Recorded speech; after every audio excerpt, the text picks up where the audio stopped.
Hey, everybody, and welcome this afternoon. It's Thursday. Jim and Amadeus in the house. And Amadeus, you're getting ready for your team playing in a couple of minutes, actually, in about 45 minutes.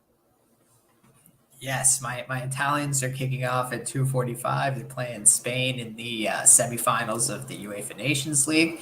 We saw a very exciting match yesterday as Croatia beat the Netherlands 4-2 in extra time. So Hmm.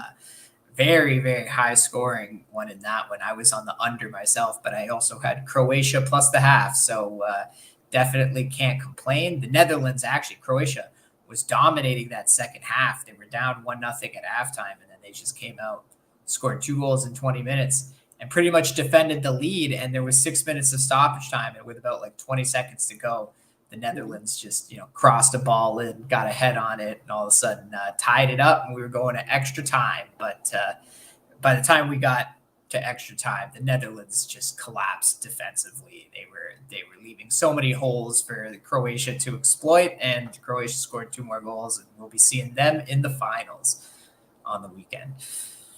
That's cool.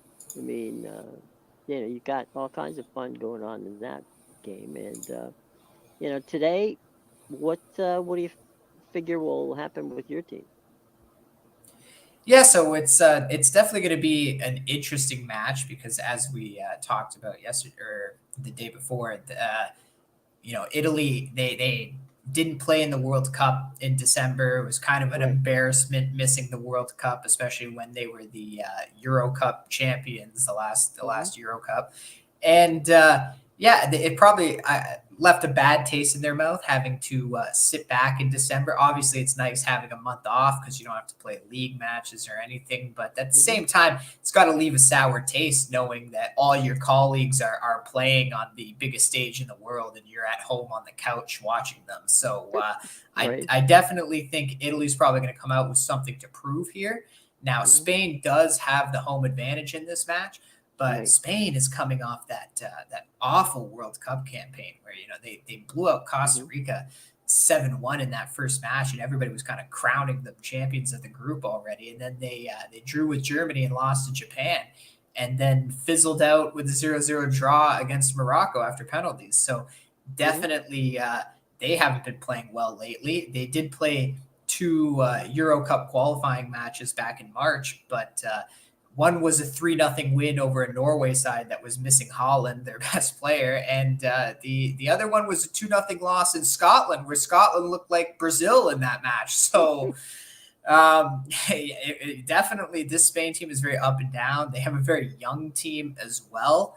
Uh, they do play a lot better at home, so it's Right. going to be tougher for the Italians. But honestly, I see an under in this game. It is a bit juiced. You'd have to take the under two as opposed to the under 2.5. But Hmm. I do think this is probably a lower scoring match. Definitely not like the one we saw yesterday. Italy and Spain are both very good defensive teams. Spain obviously is a bit younger, but they're also missing some players here. They're lacking a lot of attacking power in their matches. Obviously, we saw in the World Cup they struggled to score goals after that match against Costa Rica. So this is definitely a Spanish team that's going to struggle to score on this good Italy defense. But the Italians, they also lack real attacking power, right? They're one of those. Hmm. Both Spain and Italy are kind of similar in the sense where a lot of good defensive and midfield talent, but when you get to the forwards or the attacking midfielders, it starts to taper off a bit. They have quality players, but these aren't like these aren't like your number nines. Like neither of these teams has a Holland or someone like of that caliber to put the ball in the back of the net. So it'll definitely be interesting, but I see a lower scoring match in this one for sure. There you go. And we have a situation where headlines the other day were, of course, that Lionel Messi's coming to enter Miami. Uh, and then you get the interesting situation where it's expected that he will sell at least, and we're talking worldwide now, we're not just talking here in the United States or North America. He's going to sell uh, between 8 and 10 million new subscribers to Apple TV. Really, just to watch Miami games. I mean, not a subscription I would buy just to watch Messi, but I mean, this is the things we've talked about how he can help grow the league in that way for sure. Well, I'll tell you this. I sent a little email to our friend of mine who is named Andrew Marchand. Andrew is the um, media writer for the New York Post, and he happened to be interviewing um, Commissioner um, Don Garber and asked him about scheduling, and specifically, why do you have all your games on, and not stagger them, daytime and evening? And he said that they were going to revisit that. That was something that you know they they're not sure they could do it this year, but they're going to have to revisit it for next year.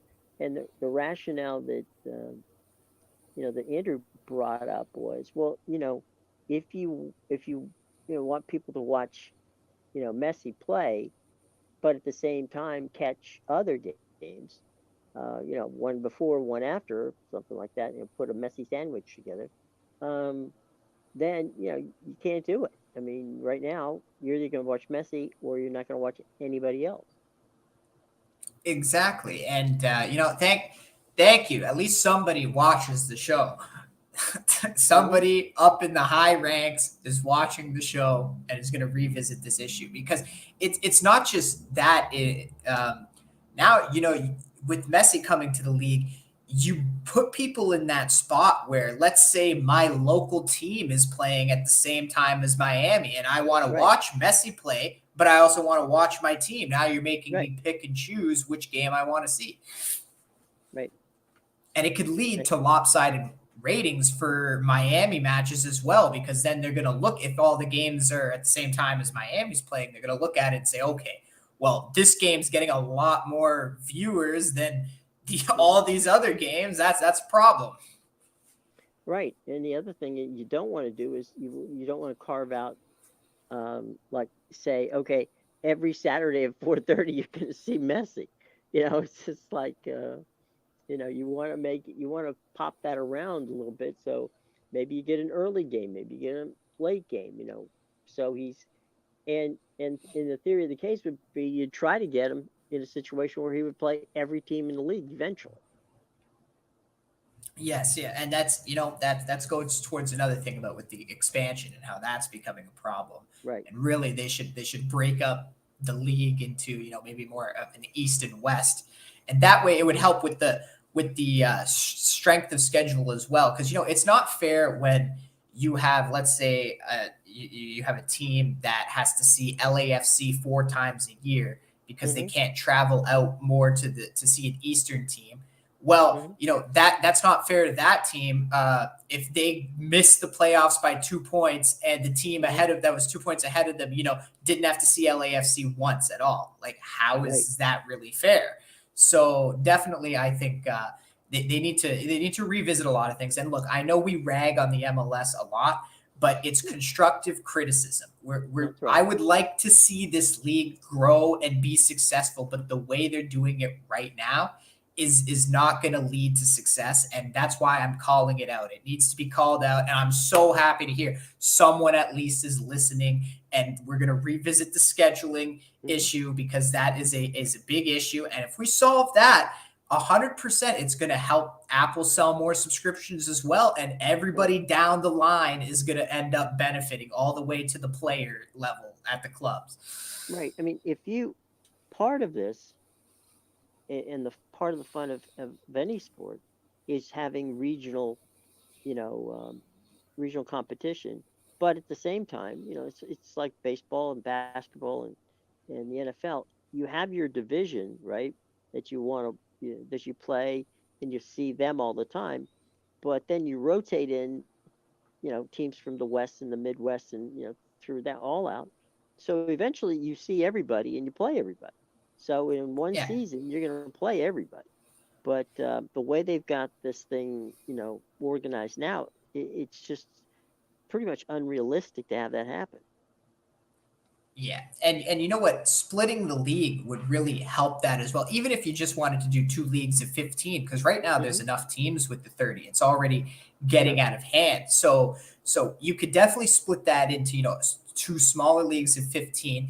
Let them Hmm. play their seasons regionally, and then obviously we keep the playoff format for Hmm. the North American style, obviously. But we don't have to go convention because this is a soccer league, and if we're going to be mixing and matching, there's already no promotion relegation. It doesn't have Right. to be conventional playoffs in the sense of East and West, because Right. obviously you just played a full season where all you saw was Eastern teams and all you saw was Western teams. So Hmm. maybe when you get the playoffs, you do the same thing where top 8 in each conference make the playoffs, but first in the West plays eighth in the East, and then you do it Hmm. that way, right? Second in the West plays seventh in the East, and Right. and you do West versus East, so then you can bring in, now these teams aren't playing, they're not playing the same teams they saw during the season anymore, right? Now they got to face the other Right. leagues teams, and basically you got to go through the other league, and really that way you get the strongest teams in the final. Right. You got to go through the gauntlet to get there, and that definitely would be it. And I think that the goal here, no pun intended, um, would be to get the best teams, as you say, in the playoffs, and then let the chips fall where they may, and it'd be fun, I think, to. I mean, you get the rivalry aspect of the regional, areas, but then when the playoffs come, there's the uncertainty of I haven't seen this team, and let's see how they're doing. Plus, you get that deal where you get your Eastern games and you can work a schedule out to watch that, and while at the same time, knowing that 10:30 or so you can watch a game. And we've already talked about stacking through maybe breaking it up for 2 days a week. Maybe have the East games on Wednesday and the West games on Thursday, and then the games on Saturday and Sunday. Yeah, and it also helps with the stress of the players themselves, because now the teams don't have to travel as much if you're playing more locally or more Hmm. regionally east west. Because let's be honest, like US and Canada are massive countries land Sure. wise. Like you go to Italy, Spain, England, these teams are not traveling the distances that you have to travel to go from New York to LA. Like Right. it's simply the country is just massive compared to these Hmm. European countries. So Right. you can't treat it in the same sense where, well, we're going to have this team play every team in the country twice. Obviously that didn't work out, and now we're in this Hmm. situation. But you also can't have teams playing the best team 4 times in the year and then another team not even seeing the top 3 teams in the league at all. Right. No, and I think the fun part would be the aspect of working out the schedule to make sure that you get some really good and fun games. And the fact is that what we talked about, the regionality, is that you can do like they do. I mean, here, for instance, just using baseball and football and even basketball and to some extent hockey, um, the I-95 gang, basically, where the Philly fans will travel. It's called they come into DC, and they're known as the Philly Fanatics, and so the fans are there. The Washington fans, when they go north, are because of so many lawyers, and Washington being a capital. They're called the K Street, which is where all of the lobbyists are. It's called the K Street Brigade. You've got the Mets fans, when they travel. It's called the Seven Train Army, which the Seven Train is the train that takes you out to City Field, and so yeah, they've got different fan bases, and they even got nicknames for the fans. Yeah, definitely. Like Don Garber, if you're listening, please give us a call. Just give us Right. a call. I know it sounds like we trash the league a lot, but I have so many great ideas to help improve this league. Like I said, it's constructive criticism, and I could help you fix so many things from the scheduling aspect to Mhm. obviously the strength of schedule and just the format of the playoffs in the season. So please, if you're listening, right, you know the scheduling needs to be changed. Obviously, you're hearing us there. Please get in contact with Jim. Get my contact information from him and give me a call. Okay, we can You have a got nice it. meeting and let's fix the MLS. We can do That this. Okay, that's we right. can put it on a bigger level on the world There you stage. go. It's what we want. It's what everybody wants. Um, maybe even you could probably get some of your outstanding Italian players to sneak on over here and play for some of these teams. That wouldn't be a bad idea either. Um, Absolutely. I have other ideas too. Like if you don't want to add promotion and relegation, you could do a thing where the U.S. Open Cup, because USL teams can perform in there. hmm If a USL team wins the U.S. Open Cup, give them a Champions League spot, or Right. give them a spot in the MLS next year. You get one season. hmm If you win the MLS Cup, you can stay in. hmm Okay, you gotta give these teams some incentives. There's so many things we could do with this league. Like I said, we don't have to make it traditionally like the European leagues hmm because obviously this is North America and it's done a different way over here. But hey, Right. we can. There's a ways to mesh the two styles and make a good successful league. I like the idea of the USF, the USL deal. Yeah, give these guys something to play for, right? Like they don't just want to win hmm the cup. They can play the tournament knowing, this is our chance. We can get in the MLS here. It's not hmm going to be forever, but we can go play a season. And if we keep winning the MLS Cup, then we just keep our spot in the league. Well, the And thing too, that's a way of expanding it without expanding the league. right? The same thing you could say is, they could get into the league, and if they, you know, finish above, you know, two of the quote unquote established teams, they can stay in as long as they don't finish last. Yeah, definitely. Like there's ways to do this. Like I said, there's ways to have more clubs in there that aren't necessarily MLS clubs, but hmm have them as temporary spots. There's so many ways. Please give me a call, Don Right. Garber. I'm waiting.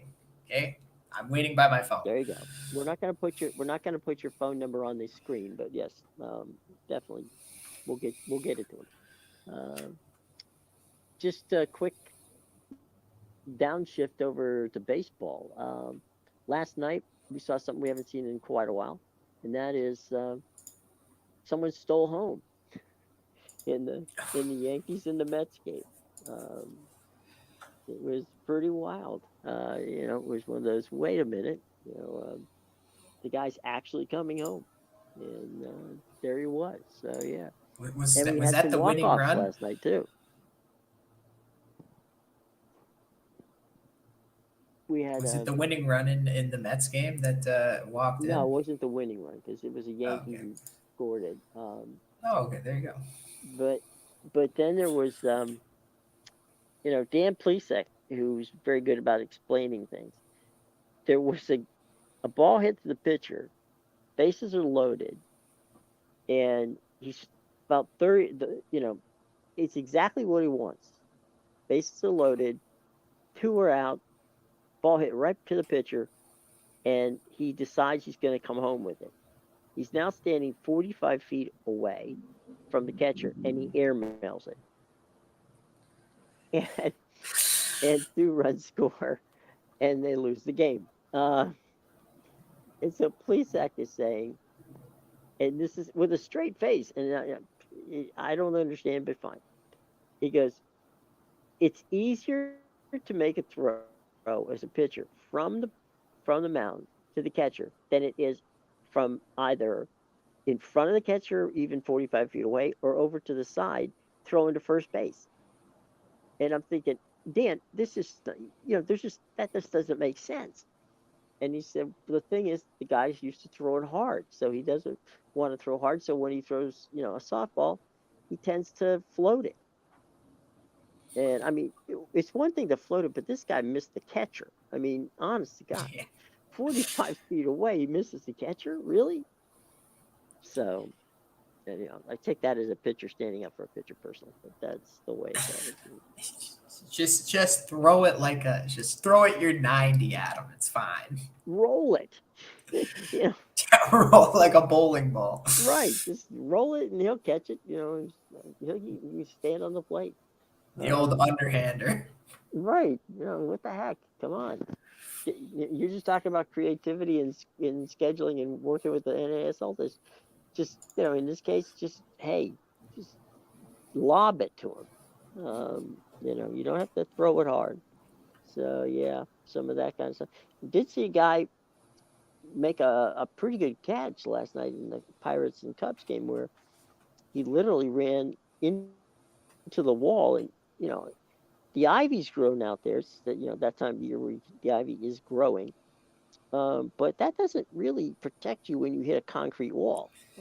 So fortunately he was okay, but I think he's going to think twice. The other thing that they have at Wrigley Field that's really not very helpful is they have one of those very short tracks. So when you get to the warning track, you really only have about a step before you hit that wall. So, since we're giving out advice to those of you in Chicago who are the grounds group, make the damn, you know, uh, warning track and at least another foot out there just so that people know when they're going to smack into your concrete wall. Just step onto the track and hit the wall with your next Pretty step. much, yeah. Exactly. It's like, take one step, boing, off the wall. So it's it's one of those kind of things. But yeah, it was a pretty wild evening of some entertaining baseball. Texas came from behind and beat the Angels, and then we had the situation where on literally one day after the protest in Oakland, we have the deal where the Las Vegas City Council votes to give the A's what they wanted to build a ballpark in Vegas. So it's like, boy, these poor fans can't buy a break. I mean, they come to protest ownership, and then 24 hours later, they're picking up the newspaper seeing that that everything's been approved for the A's to go um, to Yeah, I Vegas. don't know. I don't know what the MLB is doing. How you see that and just choose to ignore it, turn a blind eye. But it's an absolute disgrace. And don't think moving a AAA team to Vegas is gonna bring a fan base or even a crew of fan base over there because it's not. Well, here's the funny part to this. Okay, first, there's a long way to go before they can get there. All right, so that's that. The owners have to sign off on it, and I think they probably will get it. But what they're doing is Manfred said that um, they'll waive the relocation fee. Now, the relocation fee would be approximately about $500 million, and that would be split between 29 and the clubs. Obviously, the A's wouldn't get it because they're the ones moving. But if you think that Vegas is you know, a perfect place for a new team, a new franchise would bring in probably close to 2.5 to $3 billion, which could be split among the 29, well, in that case, 30 owners. So, Major League Baseball is going to have to decide, okay, well, we're giving away a prime, location. Is it worth it? The Oakland mayor and city council said they will cease, negotiating it anymore now with the A's. The A's contract with the stadium is up at 2020, after the 2025 season. So they're going to have to decide where they're going to play till 2027 when when the stadium theoretically would be built. So there's a lot of hoops to jump through before this gets over. It's funny that you mentioned that because from a lot of the things I read when I read up these stories on the A's and what's going on over Mm-hmm. there, a lot of people. I like to read the comments just because I like to see what the people are saying, and a lot of the Vegas Sure. residents would prefer an actual expansion team over the Right. Oakland A's. Hmm.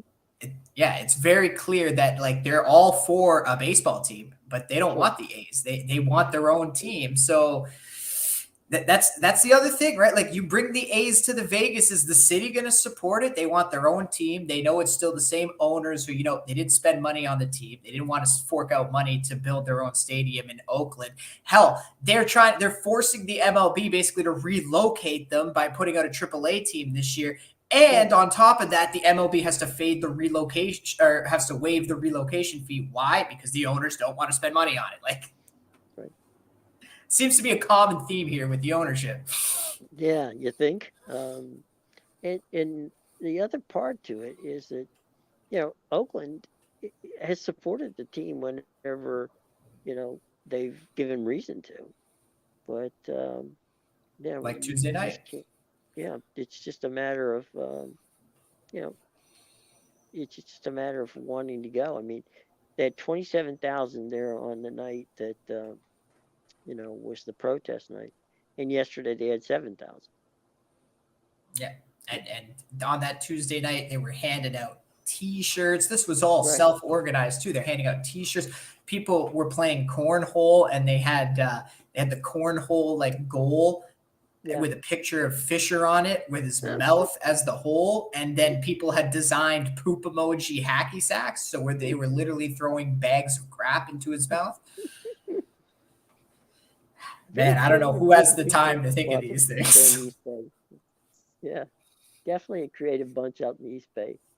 But I mean, these people are the guys who, they've lost the Raiders, and they've lost the Warriors, and now it looks,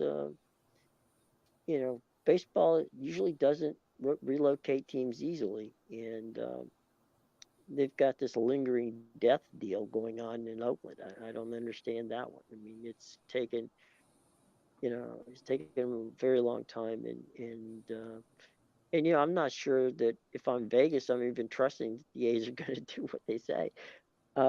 This Now, whole is there a thing in the MLB where like the owners can vote out another owner? Like I know the NFL has No, that. no, Yeah. Okay. only if they violate some of the bylaws, Okay. So at the and same time, the unfortunately, MLB's the hands owners, are kind of tied. yeah, it's plus there's baseball has its is the only sport in the country with a full antitrust exemption. So there's a lot of things they are allowed to do that other companies or groups would never be allowed to do.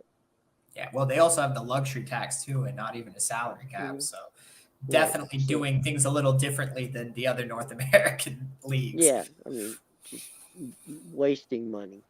It's everything with the major in it. Notice these leagues, Right. MLS, MLB. Why are the major leagues doing it differently than the national National. leagues? We'll go with we prefer the national. And personally, I'm a National League baseball fan, so it works out better in that way. But There you go. so it is. But yeah, I mean, they don't have to, and they haven't had to. I mean, there's been, if you look back since 1975, when the first time that they were talking about moving the team, they're now on their eighth ownership group, and they've played in the same stadium. And they still have the lowest payroll in baseball. Hmm. The only time that they had a very a decent payroll was the Charlie Finley years, and that's of course the Reggie Jackson, that whole group of guys who Vida Blue. I mean, Jim Catfish Hunter. I mean, we're talking the '70s. Um, and Charlie Finley, was a guy who was a George Steinbrenner like guy. He wanted everybody to, he wanted everything was promotion. Everything was they spent money and he had a dynasty for a while. I mean, they were every year they were right there, contending for an American League championship title. So they have had decent owners, but um, I can't say in the last couple decades that is the case. It's been a while. Yeah, and in in looking at the Oakland City group, right, the city council and that group, I mean, they've always done everything humanly possible to make the Raiders happy, but haven't done much to make the. I mean, they literally um, reconfigured the stadium so that it was perfect for the Raiders. But anybody who watches a game that when the A's play at home, you wonder why is there 25 yards of foul ground. You know, there's, it's almost as much foul ground. There's almost as much distance between the third base and the dugout as there is from second base to center field. So yeah, it's there's a lot of ground cover out there, and the sight lines are not exactly the best for watching baseball. So it's definitely a football stadium that the baseball team plays in, Yeah, and the football and team's that not was even there anymore. that's right. Well, if you remember, it wasn't there. It was in Los Angeles for almost 10 years. Yeah. So it's not been there. It went, it came back, and you know, and then it left again. And and so the A's have been playing in a in the ghost of Al Davis's house for quite a while now. So what Yep. are you gonna do? So all Uh, right. Any get rid of the final? A's owners. That's what you're Yeah, gonna there you do. go. Get that. We can't have Don Garber do that, but we'll get see if we can get somebody Yes, I am serious somebody though. Give me a local to call, talk Don it. Carver. Okay, let's have a There you nice go. like hour long meeting about A how nice we can chat. fix this MLS. Maybe he could. Maybe Don could fly you into New York for for lunch, and you guys could talk it out. I'm all for it, man. I There you want to go. see the league succeed. That's all I That's want. And all. the way that you're doing it right now is not a recipe for success. It needs to be There fixed. you I'm just go. calling it out. As you should. So, all right. Well, tell us where we can find all your outstanding work, my friend. Yeah, you can get all my plays at bigowl.com and pickadvisor.com. I got a play up on the Nations League one that starts in a few minutes, and then I got some CONCACAF Nations League later. There's big, Oh, my okay. country Canada's playing, my other country Canada's playing, and your country's playing Mexico. Right. So big. That That one's never ends actually well. speaking of Vegas. That one's at Allegiant Stadium. Those two matches. So Oh, okay. there you go. You got some CONCACAF to watch at 7 and 10. So Bingo. there's that, and then I got some baseball today, and yeah, I got 3 baseball plays up. Any afternoon affairs? Because I think a couple of them are getting ready to start. Yeah, I'll toss everybody a free premium play. This was a premium play, but it's live right now. This is why I'll give it out. I was on the Orioles. They're tied 2-2 in the bottom of the fifth, so you can still Okay. get the Orioles at a pretty much even money price. It's a pretty much pick 'em. So yeah, go get the Orioles. Cool. All right. Well, thanks a lot. We will see you for Wild and Crazy Friday, where we'll have a chance to talk a little bit about what's going on at the U.S. Open out in Los Angeles. So for Amadeus, I'm Jim. Take care, everybody.